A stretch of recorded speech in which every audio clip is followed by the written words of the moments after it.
Good morning all of you. कैसे हो मेरे प्यारे बच्चों? I hope you all are fine at your home with your parents. बेटा, हमने पुस्तक सरगम में से लेसन नंबर 10 पढ़ा था।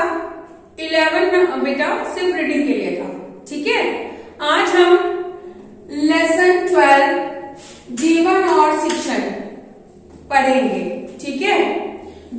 जिसने लिखा है वो है विनोबा भावे। इसके रचयिता कौन है?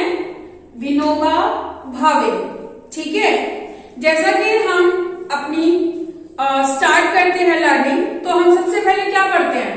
मैं आपको सबसे पहले शब्दार्थ पढ़ाती हूँ, उसके बाद मैं आपको लेसन का सार समझा देती हूँ, जिससे आपको लेसन को अंडरस्टैंड करने में काफी हेल्प मिलती है, ठीक है। फर्स्ट है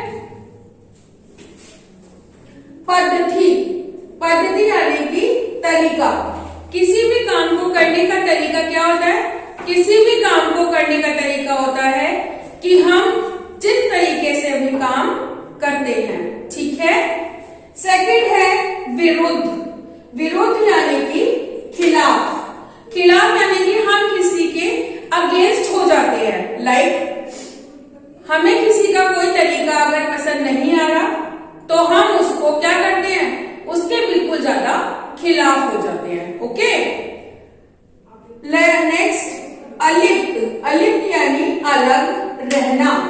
अलग रहना यानी कि हम किसी चीज से डिस्टेंस मेंटेन कर लेते हैं। क्या? हम अलग हो जाते हैं, okay. Next is Noon. Noon means नमक। बेटा, आप लोग खाने में, रायते में, हर चीज में हम नमक का इस्तेमाल करते हैं, ठीक है। तो उसको क्या कहते हैं? नून। नून मीन्स नमक। नेक्स्ट है चिंताग्रस्त। चिंताग्रस्त यानी कि चिंता में डूबा। आपने कई बार अपने पेरेंट्स को देखा होगा, जब आपके एग्जाम्स आते हैं, ठीक है, तब आपके पेरेंट्स बहुत ज्यादा चिंताग्रस्त हो जाते हैं, यानी कि वो चिंता में डूब जाते हैं, ओके। अब है सुलभ। सुलभ यानी कि आसानी से मिलने वाला। आपको आसानी से क्या क्या चीजें मिल जाती हैं? जब आप घर जाते हो तो आपको आसानी से बहुत जल्दी मम्मी कहती है बेटा खाना खा लो, या आपको आपके टीचर पढ़ा रही है तो आपको क्या मिल जाता है? आपको सिलेबस मिल जाता है कंप्लीट, जिससे आप अपने एग्जाम्स की तैयारी करते हैं, ओके। नेक्स्ट है जड़। जड़ यानी कि बेजान। जड़ क्या होती है बेटा? रूट्स। रूट्स यानी कि हम पौधा जब लगाते हैं, जब वो मिट्टी से अपनी जड़ पकड़ लेता है, तो क्या उसकी जड़ें मजबूत हो जाती हैं, ओके। नेक्स्ट है निष्काम। निष्काम मीन्स जहां किसी चीज को पाने की इच्छा ना हो, यानी कि हमने कोई काम किया, सीधा सीधा तरीका है कि हमने कोई काम किया और हमने उसकी फल की इच्छा नहीं की। मैं आपको नेक्स्ट क्या कराऊंगी? नेक्स्ट मैं आपको इस लेसन को रीड कराऊंगी, जिससे आपको इस लेसन में क्या चीज है, क्या कहानी है, क्या पात्र है, वो मैं आपको समझाऊंगी। बेटा, इस पाठ का उद्देश्य है कि बच्चों में विवेचनात्मक सोच संबंधी कौशल विकसित करना होता है, ठीक है। अपने अनुभवों का सकारात्मक मूल्यांकन आप लोग कर सके, ठीक है। अपने विचारों को दूसरों के सामने व्यक्त कर सके, ठीक है। इस पाठ के रचयिता इस निबंध में जीवन और शिक्षण के आदर्शों के बारे में प्रस्तुत कर रहा है, क्या? अपने विचार, ठीक है। किताबी ज्ञान और वास्तविक जीवन के लिए अनुभवों से जो भी ज्ञान आप लेते हैं, उसका अंतर बताने के लिए इस पाठ में आपको बहुत सारी शिक्षाएं मिल रही हैं, ओके।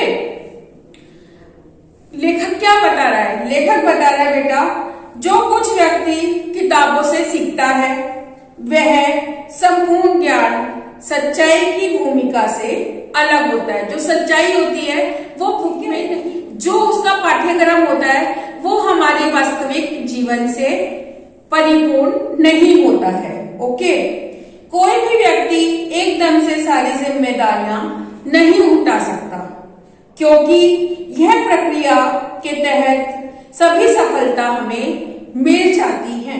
कृष्ण जी ने कुरुक्षेत्र में भगवत गीता कही तथा अर्जुन उसका सार समझ पाया। श्री कृष्ण कौन थे बेटा? अर्जुन के सारथी थे, यानी कि उनके रथ को चला रहे थे।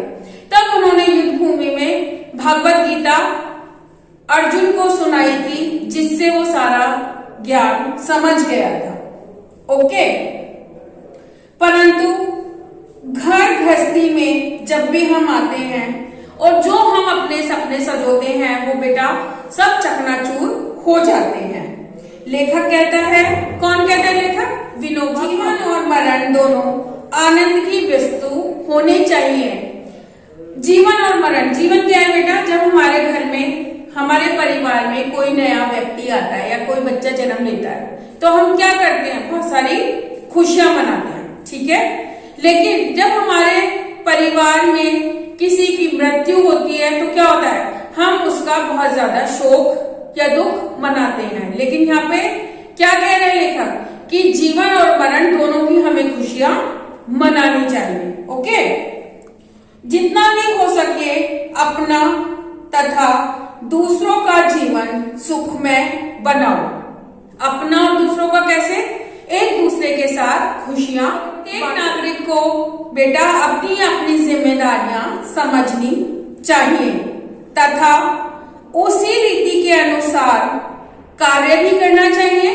कार्य मीन्स जो उसके अंदर आते हैं कार्य, वो बहुत ही अच्छे तरीके से कार्य करना चाहिए, ताकि जीवन की ठोकरें खाने के बाद भी वे अपने किताब से जो भी उसको, किताब यानी कि यहाँ पे आप बेटा समझ लीजिए आपकी एजुकेशन, आपकी एजुकेशन से जो भी आपने सीखा है वह आप अपने जीवन में धारण कर सके। ठीक है, अब आप मुझे ये बताइए, मैंने आपको ये पाठ पढ़ाया, आपको क्या शिक्षा मिली? बेटा इस पाठ से हमें यह शिक्षा मिलती है कि हम एजुकेशन लेने के बाद भी अगर हम उसको अपने जीवन में नहीं ऑब्जर्व करते हैं या उसको धारण नहीं करते हैं तो हमारा जीवन बेकार है। ठीक है, तो पाठ का नाम था जीवन और शिक्षण, लाइफ एंड एजुकेशन। ठीक है, हमारी लाइफ क्या है? हम जो जीते हैं, ठीक है, जो हमारे साथ घटनाएं घटती हैं, हम दुख मनाते हैं, हम खुशियां मनाते हैं वो, और शिक्षण यानी कि किताबों से जो भी हमें शिक्षा मिलती है। ठीक है बेटा, हमारा यहाँ पर ये लेसन कंप्लीट होता है। ठीक है, अब आपको इसका अभ्यास कार्य अपनी उत्तर पुस्तिका में यानी कि कॉपी में, हिंदी सरगम की कॉपी में करना है। ठीक है, नेक्स्ट लेसन मैं आपको आपकी नेक्स्ट क्लास में पढ़ाऊंगी। Okay, have a nice day.